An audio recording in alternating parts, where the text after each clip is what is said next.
بسم الله الحمد لله والصلاة والسلام على رسول الله. ماذا أخذنا في الدرس الماضي؟ أخذنا أن العقود إما أن تكون لازمة من الطرفين. أريد أمثلة على عقد لازم من الطرفين، يعني يجب obligatoire que chaque partie respecte son engagement et ne peuvent pas annuler le contrat en lui-même. On va prendre des exemples.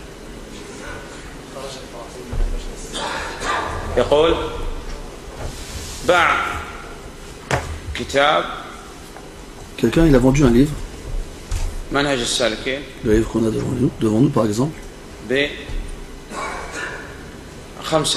il a vendu 5 euros. La vente est licite.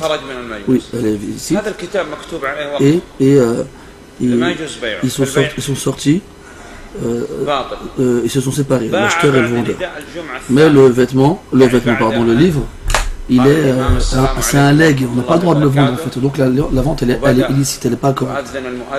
Si quelqu'un il vend quelque chose après l'adhan qui indique le sermon du vendredi. Donc non, sa vente ne sera pas licite parce que on n'a pas le droit de vendre à ce moment-là. Pardon.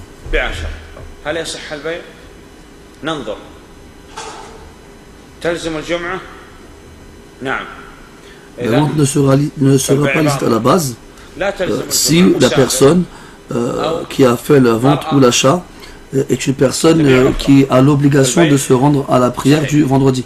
Si par contre la personne n'a pas l'obligation, si c'est un voyageur ou une femme, alors ils peuvent faire l'achat. Il y a un type de contrat où les deux parties ont des autorisations et pas des obligations comme précédemment. Comme le fait de faire une procuration à quelqu'un afin qu'il achète à ta place, par exemple une bête à sacrifier ou encore un appareil, quel qu'il soit. Il y a des choses dans lesquelles la procuration est permise et d'autres dans lesquelles elle n'est pas permise. Comme la prière par exemple, c'est interdit de faire cela pour la prière. Quelqu'un qui a plusieurs femmes.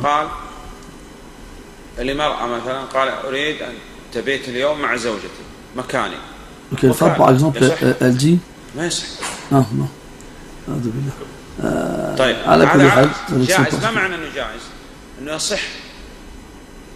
Donc on dit dans ce type de contrat-là, c'est donc des autorisations, des choses qui sont autorisées pour les deux parties dans le contrat qu'ils ont fait. On a vu ça dans les deux côtés, dans les deux parties. Il y a le troisième type, c'est le type de contrat dans lequel on trouve une obligation d'un côté et une permission de l'autre, comme le gage. Après on a dit qu'on avait trouvé des moyens de sécurité dans les droits concernant les contrats, les transactions, comme par exemple les emprunts. On peut mettre une sécurité par le biais d'un gage, par le biais d'un garant ou par le biais d'une personne qui va se charger de présenter l'endetté dans le cas où il refuse de rembourser la personne à qui il a emprunté de l'argent.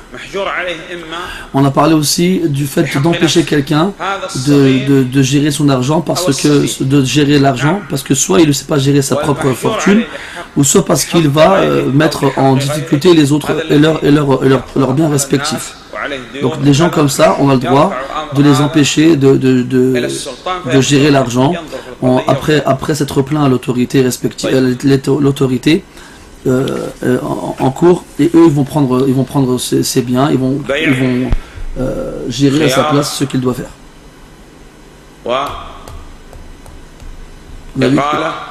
On a vu qu'il y avait donc de la transaction directe, la transaction dans laquelle on peut annuler, qui peut être annulée. On a vu qu'il existait de la part, qu'il était très bien et recommandé pour celui qui a le droit d'excuser la personne qui est en situation difficile. Et voilà. On avait vu aussi les conditions. les conditions, c'est-à-dire, pardon, la réconciliation, je veux dire, c'est-à-dire le fait de se mettre d'accord, que les deux parties se mettent d'accord sur une chose pour arrêter le conflit. Après, on a cité aussi le fait de donc la procuration, l'association dans le commerce. Donc la procuration, par exemple, c'est un type d'acte de contrat toléré entre les deux parties. Il y a le droit de s'associer aussi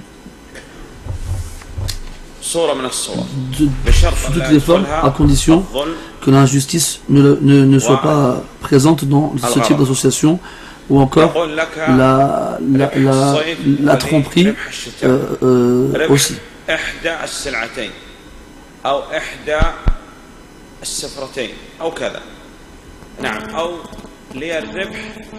Donc il faut qu'il y ait une équité au niveau des déficits et au niveau des bénéfices, tout comme il doit y en avoir une au niveau des bénéfices. Les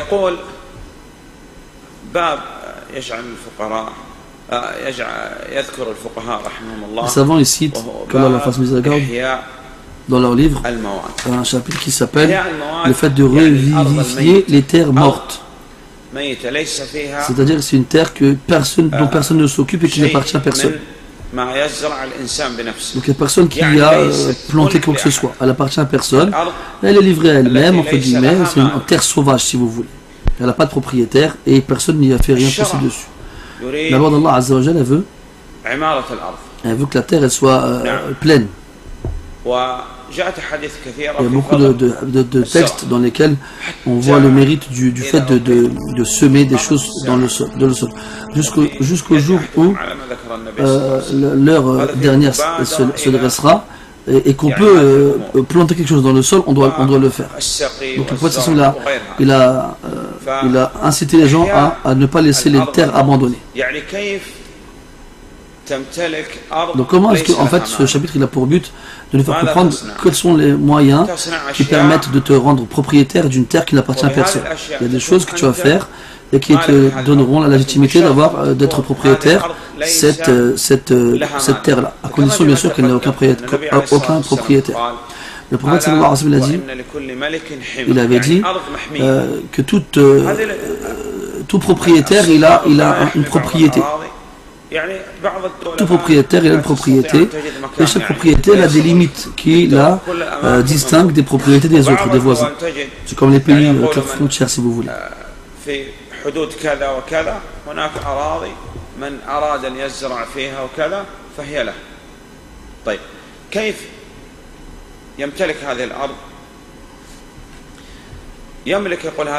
Donc quels sont les moyens de posséder cette terre-là? Donc, par exemple, il va mettre des enclos pour la déterminer. Il va y construire un puits.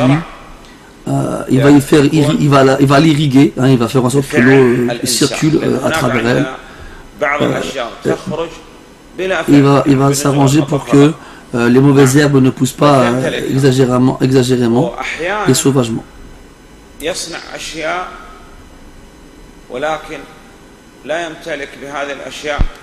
Et des fois il va faire des choses qui ne vont pas lui donner la propriété de cette terre-là.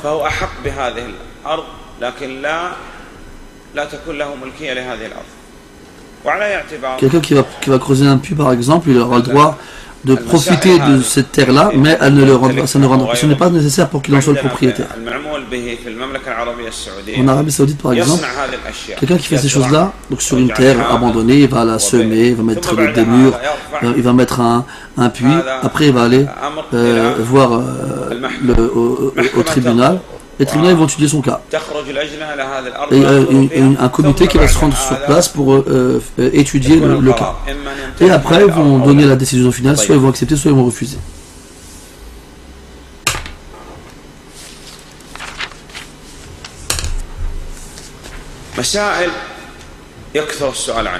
Des questions qui reviennent très souvent, que l'auteur il a cité rahimahullah.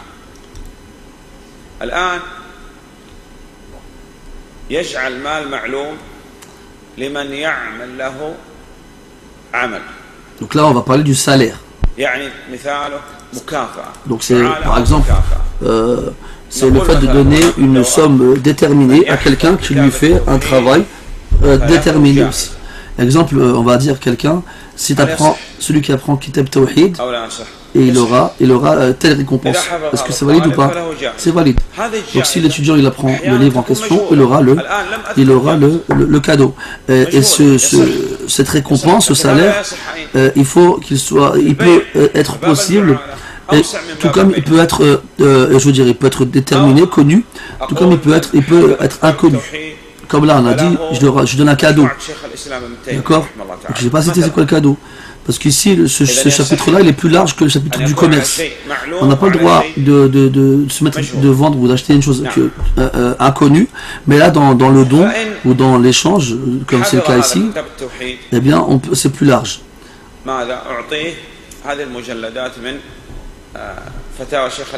Donc, c'est exemple de quelqu'un apprend Kitab Tawhid et je donne tous les livres d'Ibn Taymiyyah rahimahullah. Et s'il n'apprend pas, il n'aura pas le droit. Donc là on parle de ça, ça fait référence on va dire au salaire. Et Cheikh rahimahullah il dit que c'est même valide dans les actions avec lesquelles on peut se rapprocher d'Allah subhanahu wa ta'ala. Vous dit celui qui tue un ennemi pendant la guerre bien sûr, il a le droit de prendre les armes qu'il avait sur lui quand il est mort. Après on a aussi la location, louer un appartement, une voiture ou autre. Donc la base c'est que dans la location, comme on a vu dans les commerces, c'est que c'est autorisé. C'est-à-dire que le locataire, c'est quelqu'un, entre guillemets, en qui on pose sa confiance. C'est quelqu'un de confiance. Donc on avait parlé de ça dans la procuration. C'est-à-dire qu'il n'a pas à rembourser dans le cas où il y a un litige, sauf s'il a dépassé les limites ou s'il a été négligent. Quel que soit l'état où il y a eu un litige et dont il est responsable, il devra donc rembourser si jamais il a fait une chose interdite ou si jamais il a délaissé une chose obligatoire. Donc si il a été transgresseur ou négligent. Donc quelqu'un il loue une voiture par exemple dans une location, dans une agence de location où il paye 100 € par jour par exemple. Il a pris la voiture. Il est parti au magasin, il a laissé la voiture ouverte avec les clés. Il est parti au magasin, il est revenu, il n'y a plus la voiture.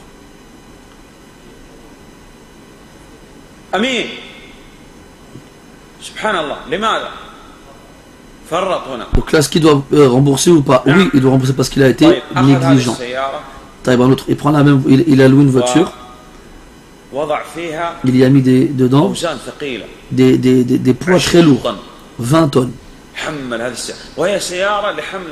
Et c'est une voiture qui a pour but de porter des gens, pas des lourdes charges. Il a tellement rempli de voitures lourdes, de poids lourds, pardon, de lourdes charges, que la voiture s'est détruite. Est-ce qu'il doit la rembourser ou pas?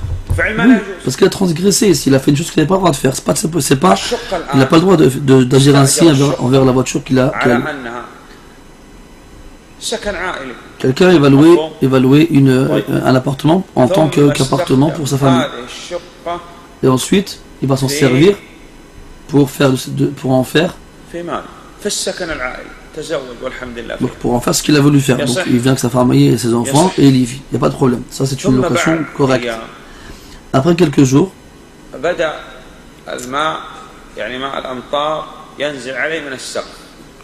il y a de l'eau qui se met à couler du plafond.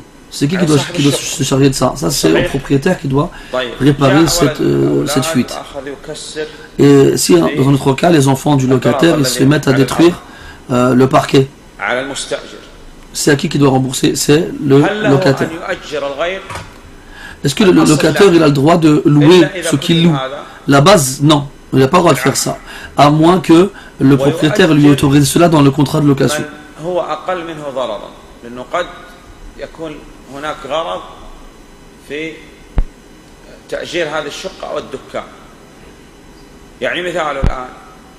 Donc, quelqu'un il loue un local afin d'en faire un commerce. Donc il n'y a pas de problème, il loue et pas de problème. Si on veut une boulangerie par exemple.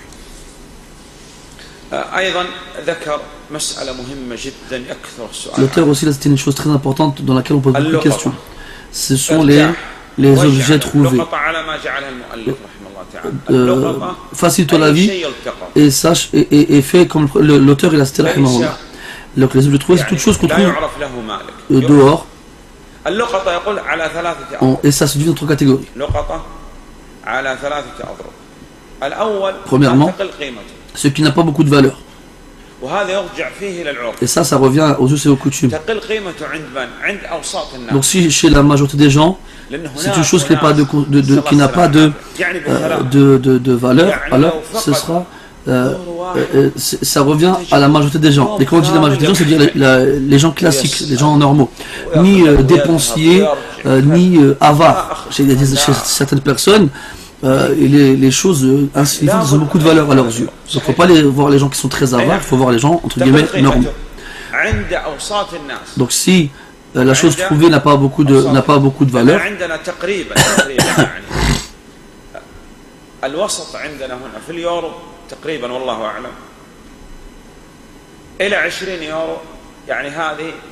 donc on va dire par exemple en France, on va dire jusqu'à 20 € généralement.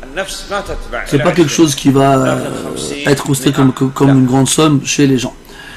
Mais à partir de 50 €, là, 100 €, c'est différent. C'est à peu près, c'est approximatif bien sûr. Donc si quelqu'un par exemple dans la rue, il marche, il trouve 1 € par terre. Qu'est-ce qu'il doit faire? Ça c'est un objet trouvé. Il le prend et il part avec. Walhamdulillah. Il trouve un stylo. Un stylo. Qu'est-ce que ça vaut un stylo? 50 centimes d'euros, des fois. S'il trouve du pain, un morceau de pain, il le prend, il le mange, il n'y a pas de problème. Un bâton, un chapeau.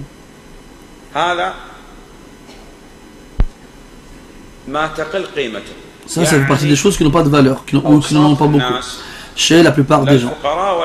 Ni les riches, ni les pauvres. Les gens, on va dire, de la classe médiane.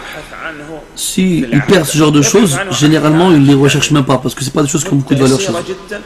Il peut les chercher, mais il va les chercher quelques moments, quelques temps. C'est pas quelque chose qui a de la valeur. Si c'est quelque chose qui a de la valeur, ils vont chercher tout pendant toute une année.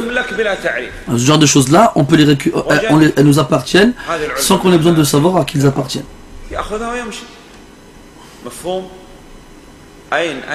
مو هنا في المسجد لا أو في بيت إنسان وقال الحمد لله هذه لقطة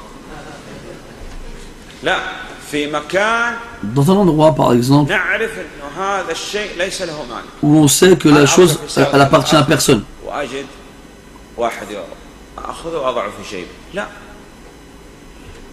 هذا معروف كل ما في هذه السيارة لهذا الآخر. Si je monte dans la voiture de quelqu'un par exemple je trouve 1 €, je peux pas le prendre parce que je sais qu'il appartient au propriétaire de la voiture. Donc ça c'est la première catégorie. Donc on regarde chez les gens de la classe médiane, qui ne sont ni trop riches ni trop pauvres. Est-ce que 20 € c'est suffisant? Cheikh Al-Abbad, qu'Allah le protège, il dit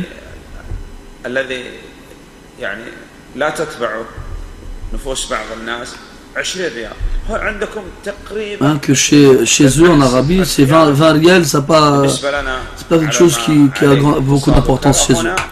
Et chez nous en France, on va dire c'est à peu près la même chose en euros, dans les 20 € à peu près, Allah.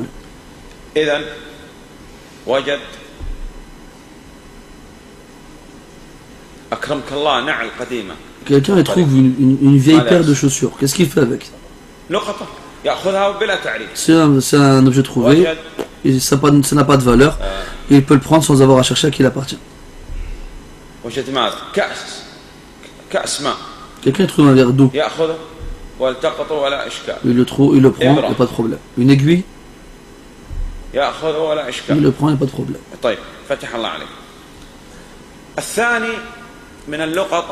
Autre chose parmi les objets trouvés, deuxième catégorie, ce qui a été perdu, des choses qui ont été perdues. C'est pas qui ont été perdues, c'est-à-dire qu'ils se sont perdus, précisément.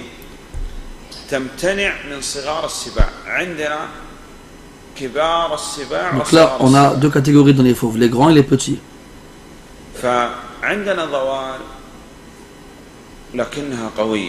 Donc on a on va dire là, c'est des bêtes par exemple, que les gens, qui appartiennent aux gens. Est-ce qu'un petit fauve, il peut manger un chameau? Non, il ne peut pas. Donc des bêtes que les petits fauves ne peuvent pas manger, comme les chevaux par exemple. Parce que le cheval, il est grand, il court vite. Ou encore le taureau, parce qu'il a des cornes, ou encore des oiseaux qui peuvent s'envoler.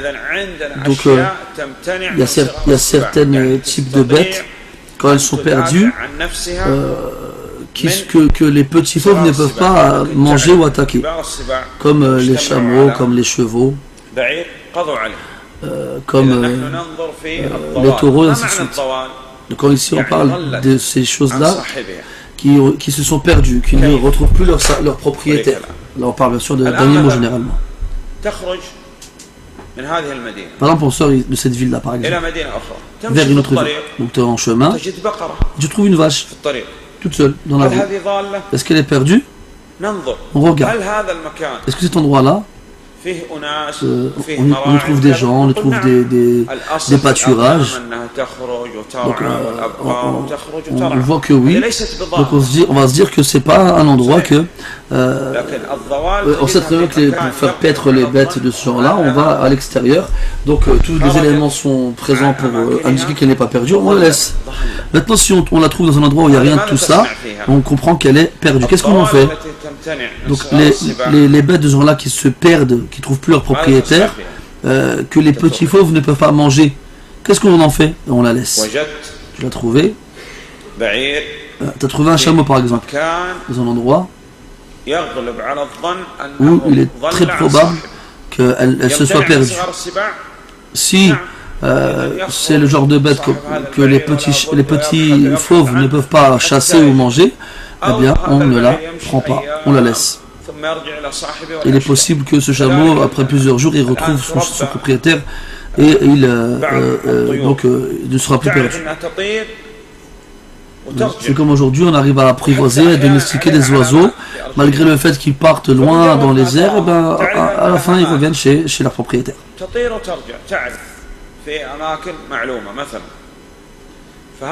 Donc ce genre entre guillemets d'objets trouvés, on ne y touche pas, on les laisse, mais à condition qu'elle ait perdu son propriétaire. Troisième cas, c'est tout le reste en dehors de ce qu'on a cité là. Donc on a dit ce qui n'a pas beaucoup de valeur, on le prend et il nous appartient, on n'a pas besoin de chercher à qui il appartient. Les bêtes qui ont perdu leur propriétaire et qui sont trop grandes pour que les petits fauves puissent les attaquer et manger, on les laisse se débrouiller. Troisième cas, le reste. On a trouvé par exemple un mouton. Donc ça on sait que un petit fauve peut l'attaquer. Une poule, imaginez une poule aussi. Un frère par exemple, il a trouvé un téléphone, un iPhone, dans le chemin, dans la rue. Ça c'est autre chose que ce qu'on a cité tout à l'heure. Il a trouvé une montre. Il a trouvé un ordinateur portable. Ça c'est des choses, c'est des objets trouvés. Qu'est-ce qu'on en fait? Alors, il faut être attentif. Cet appareil-là, par exemple, est-ce qu'il coûte pas cher? Est-ce que les gens ne veulent pas le chercher comme tu le perds? Non. Avant même de ramasser cet objet trouvé du sol, regarde, fais attention. Est-ce que tu vas être capable de rechercher son propriétaire pendant une année entière islamique, si c'est possible, si tu penses que tu vas pouvoir le faire, prends-le, ramasse-le. Si tu peux pas, laisse-le, ne le ramasse pas. À partir du moment où tu as ramassé cet objet du sol, alors tu as pris la responsabilité de chercher son propriétaire pendant 1 an. Pourquoi? Il l'a pris, il l'a ouvert, il l'a regardé, il a dit oh, laisse tomber, ça va me fatiguer pendant 1 an, ça c'est pas la peine. Non, ça m'intéresse pas. Non, c'est pas possible. À partir du moment où tu l'as ramassé du sol, tu deviens. Hein, il est à partir du moment où tu ramasses l'objet trouvé, tu deviens alors responsable.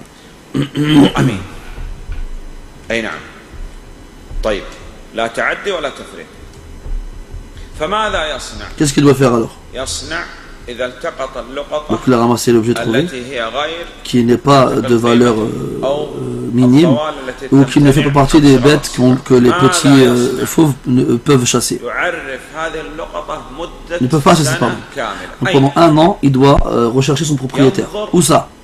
Il regarde dans les endroits les plus probables. Donc il est probable chez lui que celui qui a perdu cette chose-là, eh ben, il va se mettre, ici, il va venir dans cet endroit-là, dans ce secteur-là. Donc il doit faire des annonces. Donc il va voir le magasin le plus proche et il revient ici pendant 1 année entière. Après 1 année, alors cet objet trouvé, il lui appartient. C'est compris? Je recommence. Je recommence.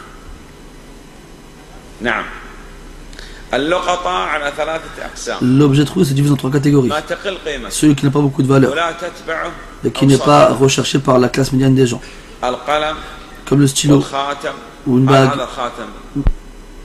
Une bague classique, c'est pas, ça rentre là, mais pas une bague en or par exemple. C'est comme il y a certaines montres qui n'ont aucune valeur et d'autres qui ont des valeurs énormes. Et donc là on parle de ce qui n'a pas de valeur chez la classe médiane des gens. On peut le ramasser sans aucun problème et il nous appartient. Deuxième catégorie, les bêtes qui ne retrouvent plus leur propriétaire et qui sont trop grandes pour être chassées par des petits fauves, comme des chevaux, des chameaux, des bœufs et ainsi de suite.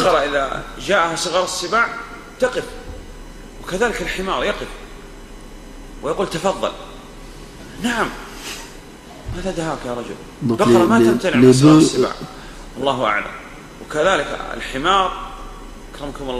l'âne par exemple,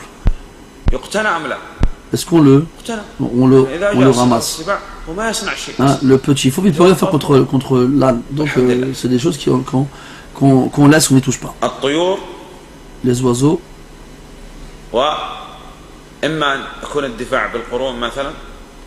Soit la bête elle se défend avec ses cornes, si l'on a, soit en courant comme le cheval, ou bien avec la force, ou bien en s'envolant.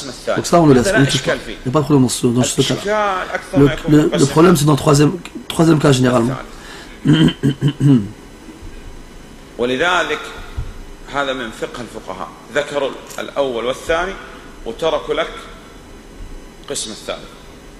Troisième catégorie. Exemple, un téléphone iPhone. Mais il y a des téléphones iPhone des années 80. Celui-là, même les pauvres ne s'en veulent pas. Il y a des choses qu'aujourd'hui personne ne veut. Une canette de Pepsi vide, personne ne va y prêter attention. Et personne va demander après. C'est des choses qu'on jette à la poubelle. Ça. Les papiers, les journaux, les magazines. Ça, c'est des choses que personne ne recherche. Donc un iPhone, 100 €, une montre, certains types de montres qui ont de la valeur, et autres.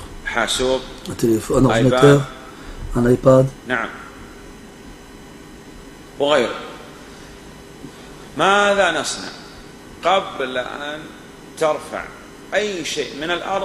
Donc qu'est-ce qu'on fait dans ces cas-là? Avant de ramasser la chose du sol, il faut que tu sois sûr que tu vas être capable de rechercher le propriétaire pendant 1 année entière islamique. Aujourd'hui, on est le 27. De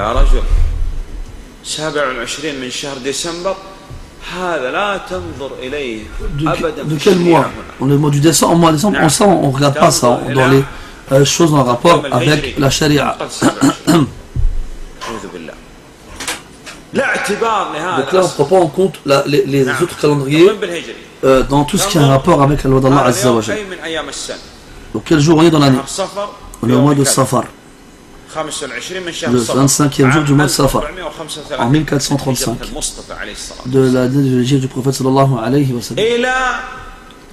Donc jusqu'au 25e jour de Safar de l'année d'après, on doit rechercher le propriétaire dans l'endroit où tu penses le plus qu'il est possible que le propriétaire recherche cette chose-là pendant un an complet.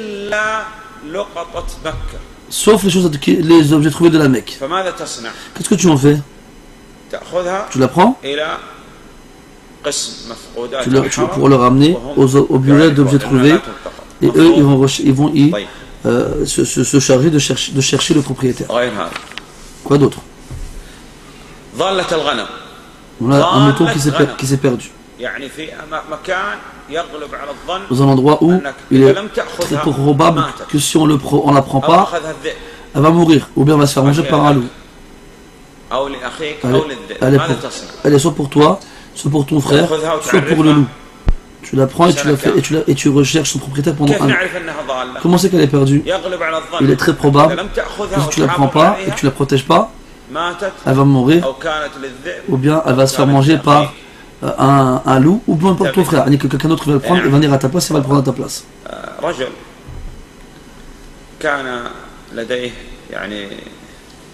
Un homme qui avait donc un agneau et il s'est perdu. Dès qu'il s'est perdu, l'agneau, il est parti directement à la mosquée. Pourquoi faire? Pour invoquer Allah. Il a dit Ya Allah, Ya Allah, fais que ne tombe pas entre les mains d'un imam, d'un savant. Pourquoi il a dit cette invocation?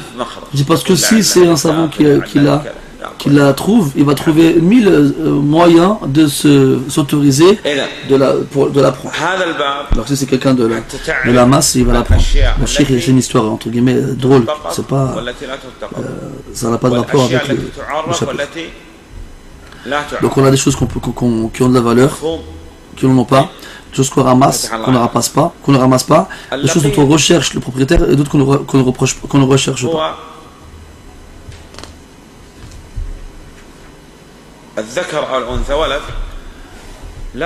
On a ensuite l'enfant perdu, qu'il soit un garçon ou une fille. On ne sait pas qui sont ses parents. Qu'est-ce qu'on en fait? C'est obligatoire à titre collectif de prendre en charge cet enfant perdu. On a deux types d'obligations, une obligation à titre individuel et une obligation à titre collectif. Qui peut me faire la différence entre ces deux types d'obligations?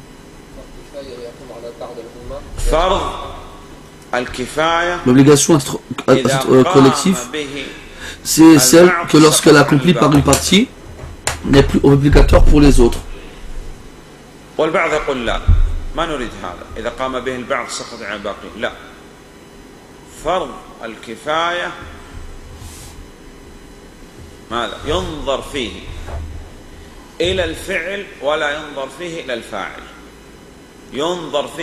L'obligation à titre collectif, on ne regarde pas l'acteur, celui qui fait l'action, mais on regarde l'action. À partir du moment où l'action a eu lieu, alors l'obligation a été accomplie, comme par exemple pour l'adhan de la prière.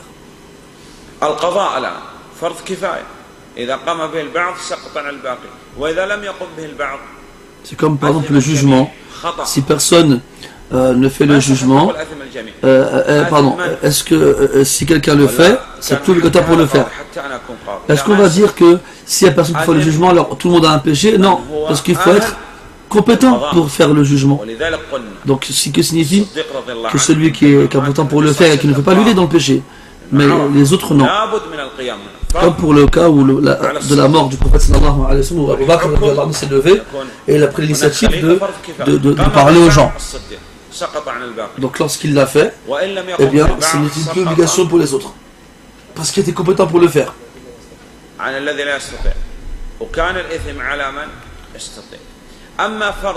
Quant à l'obligation à titre individuel, on regarde dans cela l'acteur et pas l'action. La prière, par exemple, elle est obligatoire pour tout le monde. Il faut que cette action-là soit accomplie par tout le monde. Si quelqu'un fait la prière, est-ce qu'on va dire que c'est plus obligatoire pour les autres? Non, bien entendu. C'est compris?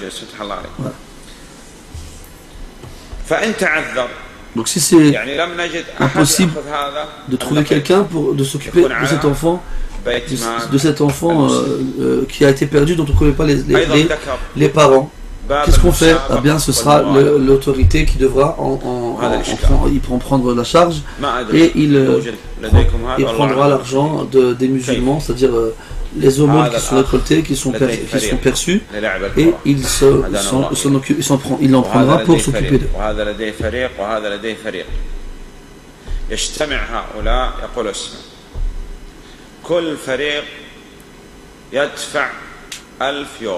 Donc là on va voir un autre cas. On va faire un tournoi par exemple. Et il y a 5 personnes qui vont ramener une équipe chacune. Chacun d'entre eux, ils vont mettre 1000 euros. Et les gens qui vont venir assister aussi vont payer.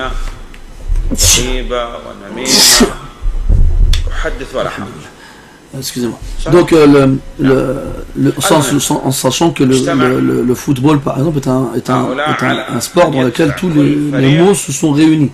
La sorcellerie, la fornication, le délaissement des obligations, ainsi de suite. Donc, quelqu'un organise un tournoi de foot et il y a plusieurs équipes qui viennent et chacun d'entre eux doivent payer 1000 euros pour participer.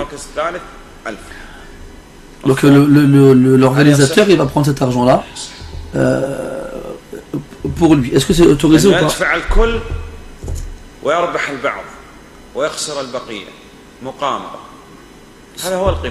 Ce ne sera pas autorisé à partir du moment où tout le monde paye et il y a seulement un gagnant et tout le reste est des perdants. Là, c'est interdit.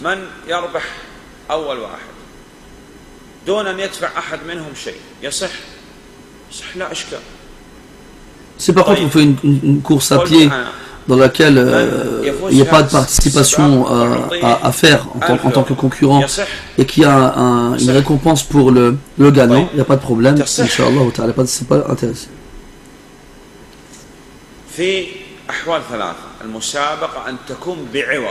Là, il y a certains types de tournois qui sont autorisés avec un échange.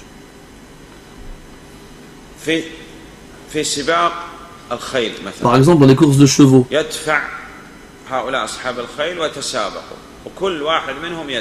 donc des personnes qui ont des chevaux vont faire une course et chacun d'entre eux vont payer. Ils vont chacun mettre une participation. Eh bien, sachez que le fait d'investir dans une compétition, que tout le monde investisse une certaine somme et que seulement le gagnant la gagne et les perdants ne gagneront rien, c'est interdit à la base, sauf dans 3 cas. Dans la course de chevaux, la course de chameaux et dans le tir à l'arc. Et Cheikh al-Islam, il a rajouté à cela tout ce qui concerne l'apprentissage de la science. Donc s'il y a des concours dans lesquels on encourage les gens à apprendre les règles de l'islam, Cheikh al-Islam, il voit qu'il n'y a pas de mal à rajouter 3 catégories de base qui sont la course de chameaux, la course de chevaux et le tir à l'arc. Donc là on parle bien de compétitions dans lesquelles il y a une participation de la part des concurrents. À la base c'est interdit sauf dans ces cas-là qu'on vient de citer. Quant à la compétition sportive dans laquelle il n'y a pas de participation de la part des concurrents, il n'y a pas de mal. Les échecs, les jeux d'échecs.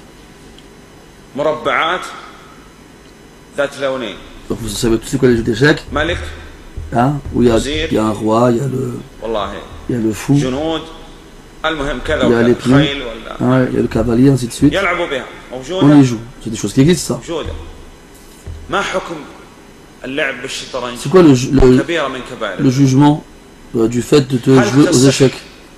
C'est un grand péché parmi les grands péchés. Est-ce qu'on a le droit de faire la compétition dans les jeux d'échecs? On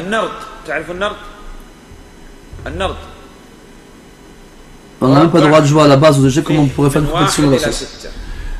Le fait de jouer au dé.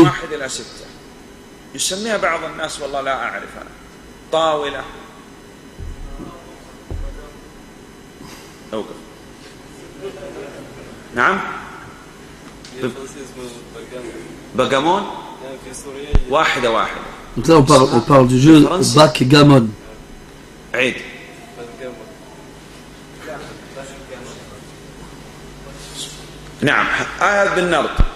Quoi qu'il en soit, c'est le fait de jouer au dé dans tous les cas. Hein. C'est des cubes dans lesquels, sur chacune des faces, on a un chiffre qui va de 1 à 6. Donc on jette les 2 dés et on regarde le résultat. Donc le cheikh dit que c'est un grand péché.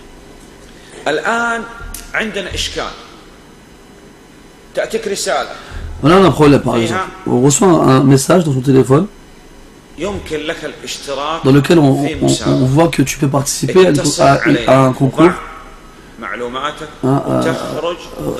Appelle-moi et inscris-toi. Et si jamais tu gagnes, si jamais tu tires au sort, tu gagneras quelque chose. Ce genre de message qu'on reçoit marche avec des coûts surélevés et des taxes. Et on sait très bien que le simple fait de répondre à ce message-là, ça revient à 5 € à peu près. Donc s'il y en a 10 000 qui répondent au message, ça va faire 50 000 €. Et donc ça c'est des jeux d'argent faciles et c'est interdit. Et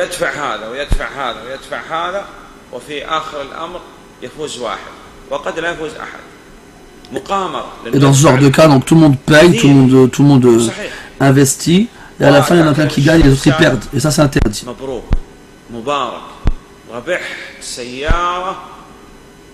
On reçoit des messages des fois aussi carrément on nous félicite et on prétend qu'on a été tiré au sort et qu'on a gagné une Porsche année 2013. Appelle-nous afin qu'on te donne ton cadeau. Il appelle et ils lui prennent 50 € des fois. Et à la fin quoi? Et il ne trouve rien. Tu reçois des fois des messages dans les emails. Tu payes rien.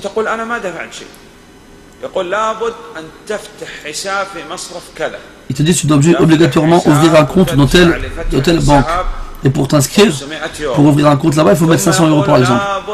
Après ils te disent qu'il faut obligatoirement que tu fasses un transfert de ton compte courant à celui-ci de telle et telle somme. Et quand tu vois les frais, tu vas voir que tu vas perdre énormément d'argent.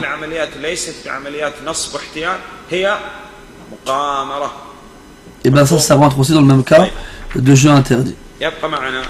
Il nous reste à voir Al-Rasb, c'est le fait de s'accaparer injustement le bien des autres. Ce qui exclut le fait de prendre les biens des autres justement. Est-ce qu'il est possible de prendre les biens de quelqu'un injustement? Oui. Est-ce qu'on peut prendre les biens des gens aussi injustement? Oui. Donc si c'est injustement, on appelle ça rasb. Et ça, c'est un des grands péchés.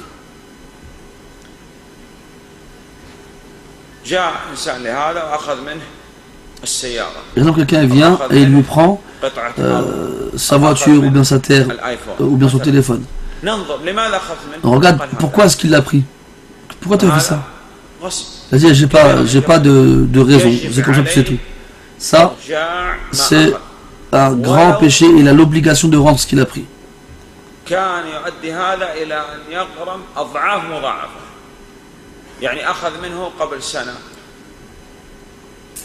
Et même si son intention quand tu lui as pris cela c'était de le faire fructifier et de lui apporter des bénéfices énormes. Quelqu'un par exemple il a volé enfin l'a volé, il s'est approprié, il s'est accaparé les biens de quelqu'un injustement, et il a investi, il a gagné des milliers d'euros. Une terre par exemple. Hein,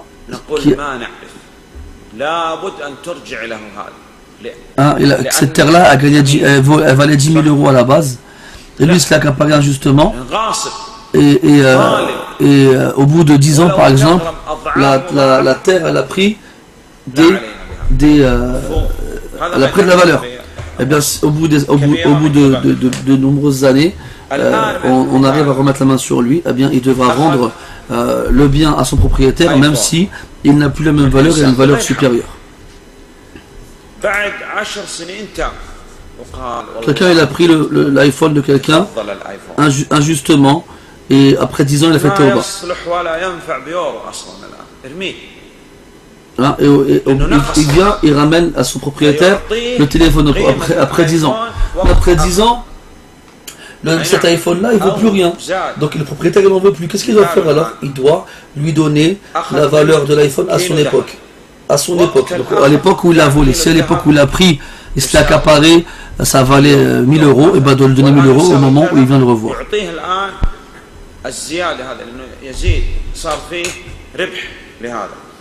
طيب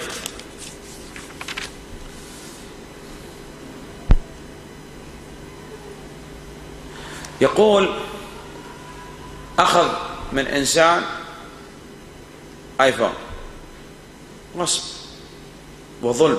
Quelqu'un essaye d'accaparer l'iPhone d'un frère injustement. Et après, il va le vendre à quelqu'un. Est-ce que la personne à qui on propose cet iPhone, il a le droit de l'acheter? Non, il n'a pas le droit de l'acheter. S'il l'achète, il a le même jugement que celui qui s'est accaparé le bien d'autrui injustement. والله أعلم. صلى الله على نبينا محمد وآله وصحبه وسلم.